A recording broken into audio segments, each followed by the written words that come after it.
Estamos viendo cómo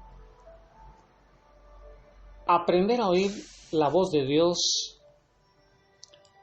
a aprender a aterrizar en el momento oportuno, en el momento adecuado, a la hora de tomar nuestras decisiones, y nos quedamos con aquella interrogante de la sexta pregunta que nos dice: ¿las situaciones que estamos viviendo en este momento se van acercando a nuestro objetivo o hay demasiados obstáculos? Es una pregunta que nosotros tenemos que hacer ya al final, habiendo meditado qué dice la palabra de Dios acerca de la decisión que he tomado. ¿Tengo paz en la decisión? ¿Qué dice un creyente maduro? ¿Qué me aconseja él? ¿Hay alguna promesa en la Biblia? ¿Alguna palabra profética? ¿Alguna palabra de ciencia que alguien me aconseje? La situación actual económica, de salud, me permite a mí hacer esta decisión, tomar esta decisión. Y si las situaciones, las circunstancias se van arreglando o se van descontrolando más, es la última pregunta que tenemos que hacernos para ver si tomamos o no la decisión y que no nos suceda como le sucedió a Abraham y le sucedió a Sara.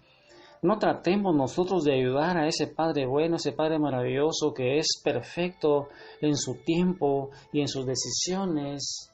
Él sabe más que nosotros. Nos quedamos con aquel interrogante de la terapeuta que estudió enfermería, en donde ella, al terminar la hoja de respuestas de ese examen de química que era necesario, que era un requisito para poder entrar ella al curso de enfermería, que era el sueño de la vida de ella, al terminar dice que miró la hoja de respuestas y trató de revisar cuántas preguntas quedaron sin contestar. Entonces puso su cabeza en el pupitre y te recuerdas que ella oró diciendo: Dios, si tú quieres que estudie enfermería, tienes que aprobar este examen por mí. He hecho todo lo que he podido, ahora tú tienes que hacer el resto. Luego dice que cerró su libreta de preguntas, tomó su lápiz, su hoja de respuestas y marcó respuestas para la mayoría de las preguntas que le habían quedado sin contestar, sin siquiera leer las preguntas. Tuve que iniciar las clases antes de recibir los resultados del examen de química y 2 semanas después de mi ingreso, la directora de enfermeras me llamó a un lado y me preguntó hostilmente: ¿has recibido los resultados del examen? Y con ese interrogante, hermano, ahí donde estás, en el corazón de María Santísima, yo te invito hoy a que con este canto lindo tú le digas a ese Padre bueno, a ese Padre maravilloso, y le cuentes a tantas personas que tu Dios es grande, que tu Dios es maravilloso, es que no hay nadie como Él. Dios es grande, es fuerte, es maravilloso, es glorioso. Cuánta necesidad tenemos nosotros de proclamarle a ese mundo que Dios está vivo y que es el mismo de ayer, de hoy y de siempre. Que lo sepa todo el mundo, que no hay nadie como ese Dios bueno, ese Dios maravilloso.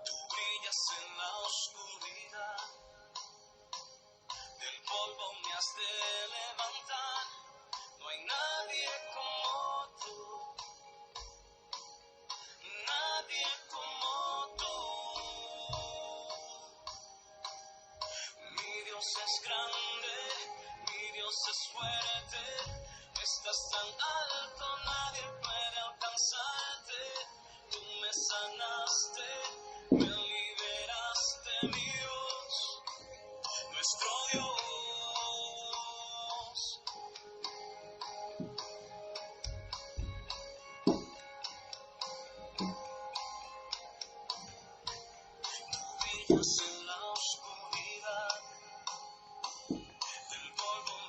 Imagina que tú estás ahí con esa terapeuta, con la directora enfrente de ti y de esa terapeuta, y tú pensando dentro de ti que tu Dios es grande, que tu Dios es fuerte, que es tan alto que nadie puede alcanzar. Ahí donde estás, es que ese Dios en el que tú y yo creemos es un Dios que está vivo y es el mismo de ayer, de hoy, de siempre. Hoy es un momento para que tú reflexiones en ese Dios tan grande, que es más grande que cualquier problema que tú y yo tengamos.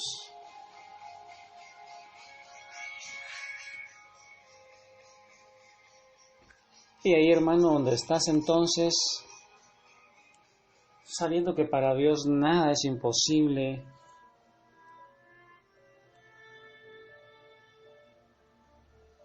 y viendo cómo esa directora le pregunta y le dice, ¿has recibido los resultados del examen? No, le contesté, refiere la terapeuta, todavía no han llegado a mi casa.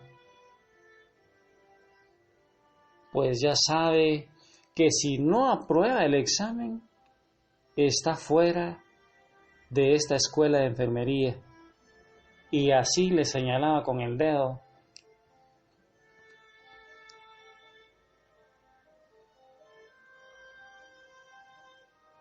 Imagínate, hermano, esa situación. Yo sabía, dice la terapeuta, que si no era por un milagro de Dios, no había manera de que yo hubiera podido aprobar ese examen. Como todavía no me han avisado que lo había perdido, decidí entonces seguir con mis estudios hasta donde pudiera. Y al día siguiente recibí por correo la buena noticia de que había aprobado el examen. Por fin, la sexta luz se había encendido y brillaba con una luz muy, pero muy brillante. Y ella refiere que 3 años más tarde, exactamente 7 semanas antes de terminar sus estudios de enfermería, su mamá sufrió su primera hemorragia cerebral y por esa razón tuvo que volver a casa tan pronto terminó su carrera para ayudar a su hermana menor a cuidar a su mamá. Ese tiempo que duró más de 3 años, lo cuidó la hermana menor. Quiere decir que si no hubiera salido bien en aquel examen de química, hubiera tenido que esperar 1 año más para empezar mis estudios y no hubiera sido posible terminar mi carrera, refiere la terapeuta. Y es que Dios sabía que tenía que aprobar aquel examen. Cuando yo hice todo lo que pude, Él hizo el resto. Y durante estos 3 años de estudio hubo tiempos muy duros, tiempos muy desalentadores, pero yo sabía, sin el más mínimo lugar a dudas, que debía permanecer en esa escuela de enfermería. Ese era el tiempo, ese era el lugar para mí, y en alguna forma Dios me iba a cuidar y a sacar adelante, refiere la terapeuta. Pero a veces, aunque todas nuestras luces de aterrizaje estén encendidas, cuando nuestro avión llega a aterrizar, la pista no es como lo habíamos esperado. A veces todas las luces aparecen en orden y esperamos encontrar una pista que permita un aterrizaje fácil, un aterrizaje suave, pero al llegar allá encontramos la pista llena de huecos, llena de curvas, lo cual resulta en un aterrizaje como nunca lo hubiéramos esperado y quizás hasta llegamos a dudar de todo el proyecto. Y esta terapeuta nos dice a nosotros que cuando fuimos a Escocia para hacer nuestros estudios de posgrado, yo esperaba estudiar un programa de maestría que duraba 1 año y lo ofrecía el departamento de psicología. Sin embargo, al llegar a la universidad encontró que no había forma de ingresar a aquel programa y ella se sentía muy desanimada, muy confundida, y entonces alguien dice que le sugirió que quizá podía entrar al departamento de teología práctica, que ofrecía un curso de 1 año en salud emocional y donde ella podría tomar varios cursos que le ofrecían una práctica con supervisión en psicoterapia en 2 instituciones del gobierno. Y como no tenía otra opción mejor, de mala gana, dice que decidió ingresar a ese programa que le sugirieron. Y luego, 1 año más tarde, en Nueva York, para sorpresa de ella, ese grado que recibió en Escocia le dio la base para obtener una maestría en estudios profesionales, que a su vez le abrió la posibilidad de estudiar una maestría en teología. Y lo anterior le abrió la puerta para entrar a un programa de doctorado en filosofía que unía los temas de psicología y teología, o sea, precisamente en el área que siempre había querido estudiar y trabajar, refiere esta terapeuta. Imagina, hermano, cómo Dios tiene planes maravillosos para cada uno de nosotros. Y con estas enseñanzas, mi deseo, hermano, es que tú y yo nos vayamos preparando, nos vayamos capacitando para ser instrumentos poderosos en las manos de Dios, personas felices, personas que no nos encontremos defraudados por la voluntad de Dios. Que el Señor te bendiga, y ahí en el corazón de María Santísima sigue meditando la Escritura, rezando el rosario y meditando especialmente los misterios dolorosos de Jesús, y ahí encontraremos la fuerza que necesitamos.